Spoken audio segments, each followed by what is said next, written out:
बाबा भोलेनाथ का स्तुति बा। बाबा भोलेनाथ से ये पूरा सृष्टि के कल्याण खातिर भक्त लोग निवेदन कैसे करत रहा। आज सावन के पावन महीना चलता तो कैसे कहे बाबा, भोले दानी भोले दानी रउआ हाई ओ रउआ हाई जगत कल्याणी, भोले दानी भोले दानी रउआ हाई रउआ हाई जगत कल्याणी, भोले दानी भोले दानी भोले दानी भोले दानी।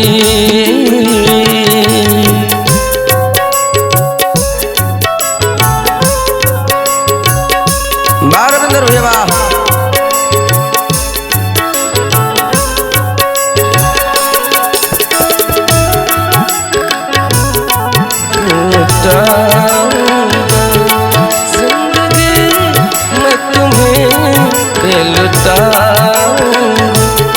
मैं तो मर के भी तुझको चाहूँगा, आजा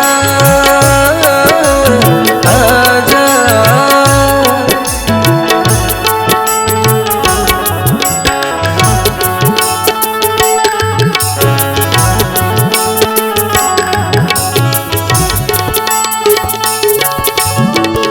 देखिए भैया, नाथों के नाथ भोलेनाथ असही ना कहल जाला। जब कभी भी सृष्टि पे विनाश छौले बा, संकट आइल बा त गे बचौले बा बाबा भोलेनाथ। त कहे बा, सृष्टि बचावे खातिर विष पान कैली, हनुमान रूप में संकट मोचन कहनी।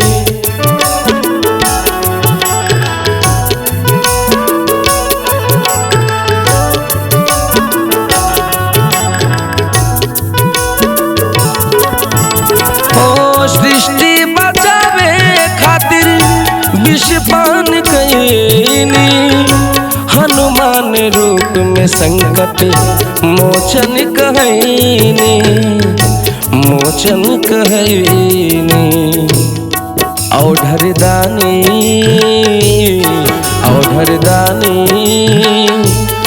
रउआ से बढ़ के रउआ से बढ़ के केहू न जानी, भोले दानी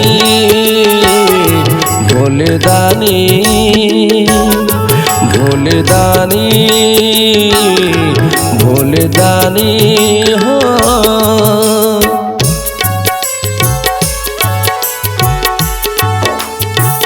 जय हो बाबा।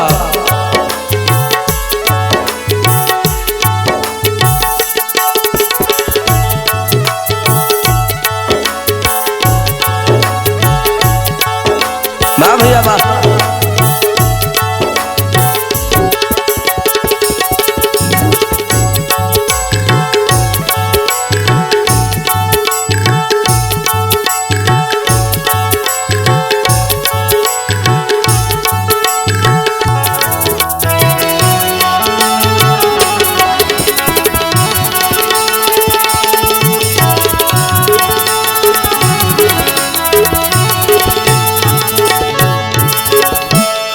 कहल बा भैया कि नाथों के नाथ भोलेनाथ है।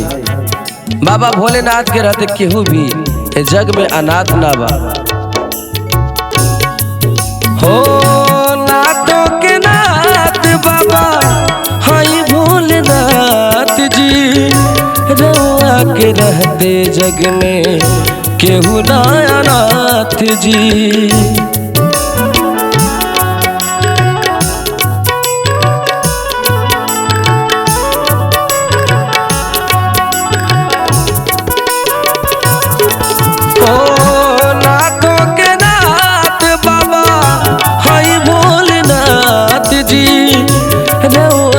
रहते जग में केहू ना अनाथ जी, केहू ना अनाथ जी। अंतर्यामी अंतर्यामी रउआ होई बाबा अंतर्यामी। भोले दानी भोले दानी रउआ होई, ओ रउआ होई जगत कल्याणी। भोले दानी भोले दानी रउआ होई, ओ रउआ होई जगत कल्याणी। भोले दानी भोले दानी